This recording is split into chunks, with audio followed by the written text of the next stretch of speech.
بسم اللہ الرحمن الرحیم اللہم صلی علی محمد وعلی آل محمد۔ السلام علیکم۔ آج پھر آپ سب کے سامنے درود ابراہیمی کی خوشبو پھیلانے کے لیے چھوٹی سی کوشش ہے، اور ایک اللہ والے ہیں جو کہ مانسہرہ سے تعلق رکھتے ہیں۔ مانسہرہ کے ساتھ ایک چھوٹی سی بستی ہے جہاں پہ وہ مفتی ہیں، اور بہت اچھی انسان ہیں، عالم ہیں، باعمل عالم ہیں۔ اللہ تعالیٰ نے ان پر خاص کرم اور فضل کا دروازہ کھولا ہوا ہے۔ عمر رسیدہ ہیں، ان کا مشن مخلوق خدا کو درود شریف کی محبت پر لے کر آنا ہے اور مخلوق خدا کی خدمت کرنا ہے، اور کافی جوانوں کو یہ حضرت جی جو ہے درود شریف کی طرف محبت سے لے کر آ چکے ہیں۔ یہ جو عالم ہیں، حضرت ہیں، نوجوانوں کے لیے درود شریف کے عشق تک پہنچنے کا ذریعہ بنے ہیں۔ درود شریف کی خوشبو پھیلانے میں وہ مگن ہیں اور کامزن ہیں۔ درود ابراہیمی کی خصوصی اجازت ان کے پاس ہے، اور درود ابراہیمی کی برکتیں اور مخلوق خدا میں بانٹ رہے ہیں، اور درود ابراہیمی کی برکتوں کا تذکرہ وہ لے کر چل رہے ہیں۔ انہوں نے محمد اکرم کو، ایک بھائی ہیں محمد اکرم، انہیں بتایا کہ میں نے 1,00,000 درود ابراہیمی ورد کیا اور ایک بار قرآن مجید مکمل کیا، تو میں مدینہ شریف میں عمرے کی ادائیگی کے بعد حاضری کے لیے پہنچا۔ بتاتے ہیں کہ میں نے یہ نیت کی ہوئی تھی کہ نبی کریم صلی اللہ علیہ وآلہ وسلم کی بارگاہ میں 1,00,000 درود ابراہیمی اور قرآن مجید کی تلاوت کا ایصال ثواب ہدیہ پیش کروں گا۔ بتاتے ہیں کہ رات کے تقریباً 3 بجے کا وقت ہوگا، میں مدینہ شریف میں مسجد نبوی میں موجود تھا، تو میں نے حالت بیداری میں دیکھا کہ نبی پاک صلی اللہ علیہ وآلہ وسلم ظاہری حالت میں تشریف لائے۔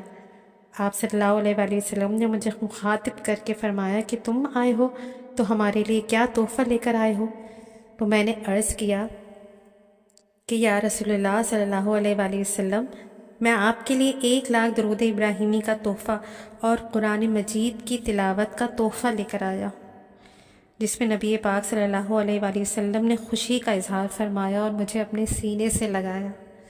مفتی صاحب مزید بتاتے ہیں کہ میں نے دیکھا کہ اسی ملاقات کے دوران روحانی سلاسل کے 4 بزرگوں کو بلایا گیا۔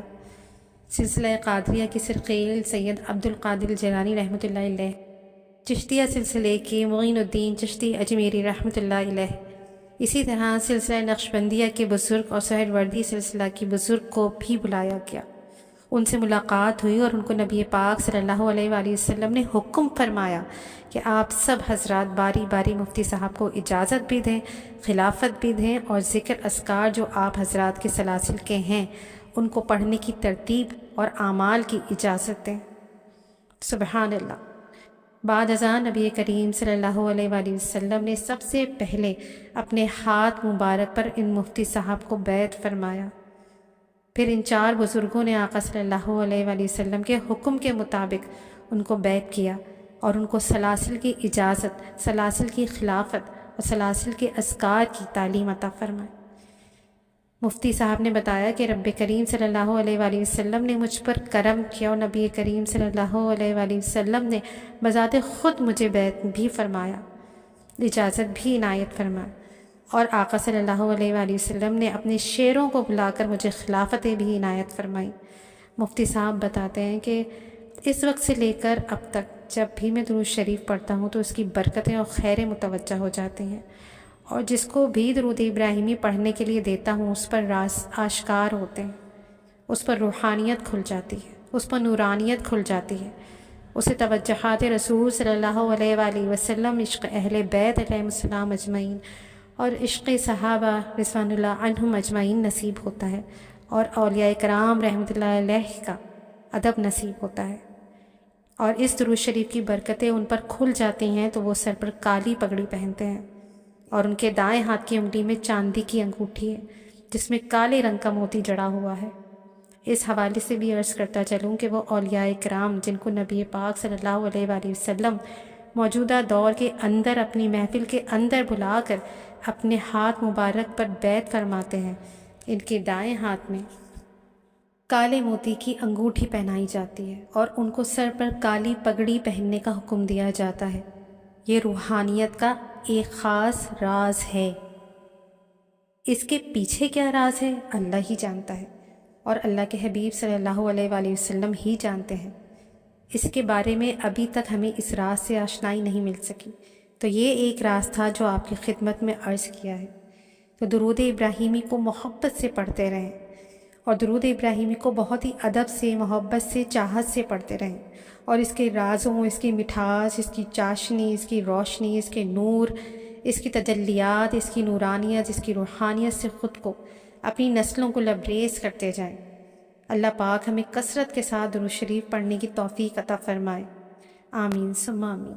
کتنا پیارا مشاہدہ ہے، اور مطلب کیا خوب ہے کہ نبی پاک صلی اللہ علیہ وآلہ وسلم ظاہری حالت میں تشریف لائے اور پھر بیعت کروائی انہوں نے۔ آپ صلی اللہ علیہ وآلہ وسلم نے بس کیا کہہ سکتے ہیں کہ اتنی محبت درود ابراہیمی میں رکھی ہے، اللہ پاک نے اتنی کرامات، اتنی انوارات، اتنی برکات کی ہیں کہ ہم سوچ بھی نہیں سکتے، ہماری سوچ وہاں تک پہنچ ہی نہیں سکتی۔ لیکن ہمارا کام بس یہ ہے کہ ہم محبت کے ساتھ، ادب، توجہ کے ساتھ، اور کوشش کیجئے کہ باوضو حالت میں درود ابراہیمی کو پڑھیں اور خوب پڑھیں، اور دوسروں کو بھی پڑھنے کی دعوت دیں، کیونکہ خوشبو وہ نہیں ہوتی جو صرف ہم محسوس کر سکیں، خوشبو وہ ہوتی ہے جو دوسرے بھی محسوس کر سکیں، حتیٰ کہ اتنی خوشبو ہو کہ اس کا رنگ بھی دکھے۔ اور درود ابراہیمی کے نور کا رنگ آپ کو پتہ ہے کہ سبز ہے۔ اللہ پاک ہم سب کو درود ابراہیمی پڑھنے کی توفیق دے، اس کے تمام فیوز و برکات، انوارات، برکات اللہ پاک ہمیں عطا فرمائے، اور ہر حال میں اللہ پاک ہم سے راضی ہو جائے۔ جزاک اللہ خیر، اللہ حافظ۔